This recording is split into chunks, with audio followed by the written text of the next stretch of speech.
Wichita is always tough at home. What makes these two games so hard to win as the road team? I think two things you have to point out is they're both extremely well-coached teams. They're guys that play hard, and they have really good environments and tough environments for road teams to come in and play. I think the altitude definitely makes a little difference as well, but at the end of the day, it's just about the guys they have on the court. I think they're very well-coached and just play really hard to get the home wins, which are a commodity that everyone kind of searches for in this Pac-12. Do you do anything to adjust the altitude?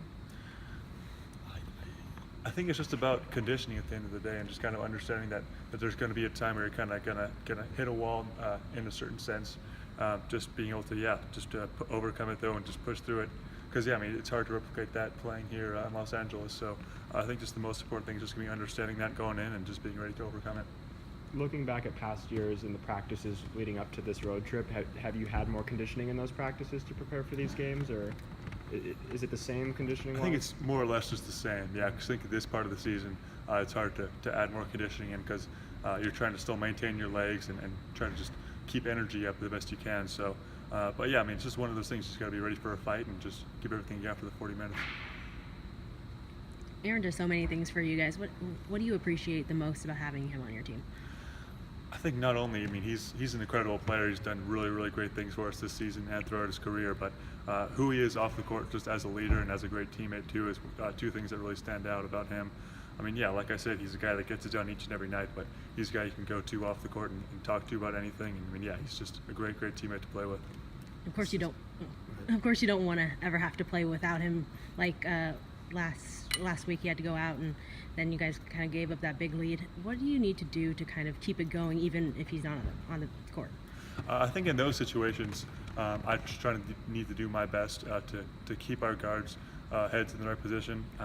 Just because, yeah, one thing that he does really well is he stabilizes our offense and our defense, because he's usually bringing down the ball as the point guard and stopping their guy coming down the other end as their point guard. So I think just me as a center and as a senior, I need to talk to our guys and make sure that know that in those situations we have to work for the best shots we can offensively and just lock in and get stops on the defensive end.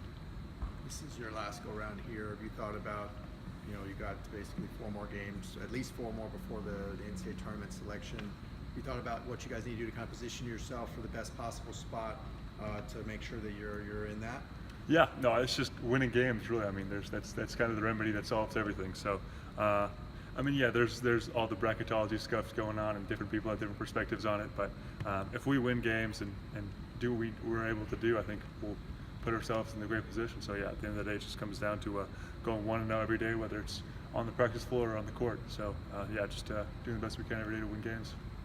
When you went home after the Oregon game the other night, obviously it's senior night, was it any different for you? Like, did you find yourself watching the highlights a little bit more than usual because it's your last home game? Like, what was that next 24 hours like? It was weird. No, I think immediately after the game, I had a lot of family there just for senior night, people that came out to support me. And yeah, I mean, it was just nostalgic, just sitting with them there after the game, talking with them right outside Poly Court. I mean, it's just a weird deal knowing that it was my last time playing in Poly. And I mean, it was great to finish it with the win. And yeah, of course, looking back, it's going to be something I'm going to remember for a very long time. But I mean, it was just a special moment, and I think it finished off a special home court season. But now as a senior, my last go around, I just want to do the best to finish it off on the road and on neutral site games, and yeah, just finish the season off strong.